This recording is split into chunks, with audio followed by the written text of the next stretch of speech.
All right, so this is my 2009 Toyota Highlander Limited. Known issue with these is radio just ends up going out. Can't get it to do anything past this screen. I've got 330,000 miles on this vehicle, so I don't want to spend $1,000 or so to get this radio replaced when there's other things that I can use that money for. So my son ended up buying a setup similar to this, I don't know, off of Temu or something like that. It's like $100, supposed to be plug and play. We were going to put this together and see if it was worth it. They give you all the equipment and stuff that you need supposedly to do this. You're going to pop this bottom trim panel off. This whole piece here comes off as one. Then you'll take your vents off here at the top. Then your AC controls will just pop out, and then there'll be two 10 millimeter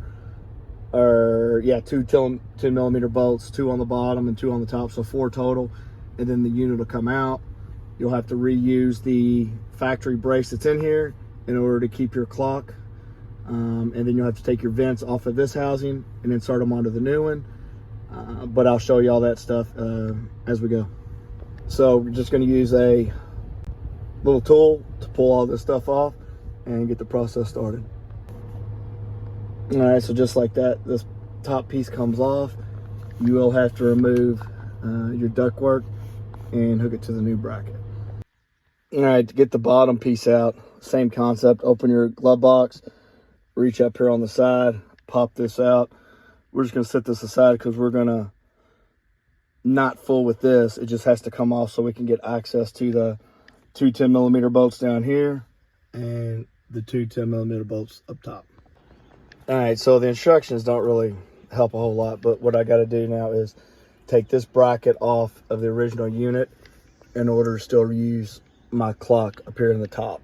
So we're going to do that now and then discard of this radio piece here. These are going to be 8 millimeter, and I've already got everything else unhooked as far as connections. They're just push in and pull out little tabs. All right, now that we got that separated, got the clock plugged back in, I'm going to go ahead and reinsert the 4 10 millimeter bolts. All right, on the old unit, pretty sure I got to remove these bottom tabs. There's a screwdriver on the back or a Phillips head, so I'm going to start taking this out, and I believe this sets into the new screen. It's a learning process. We're going to find out. All right, all back together. Did not show the install on this thing for the simple fact that this has the aftermarket JBL in it, so I couldn't find a direct plug and play wire kit, so I had to trace everything back. It was a really good pain in the butt to get, but finally got it. It's all set up. Everything's good to go.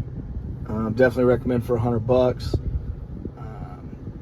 I'll post a link below, but a hell of a deal for $100 as long as you know what you're doing. If you have a normal Toyota Highlander, simply plug and play, but this is a limited with nav and GPS and everything else, so different ball game, but very pleased with it.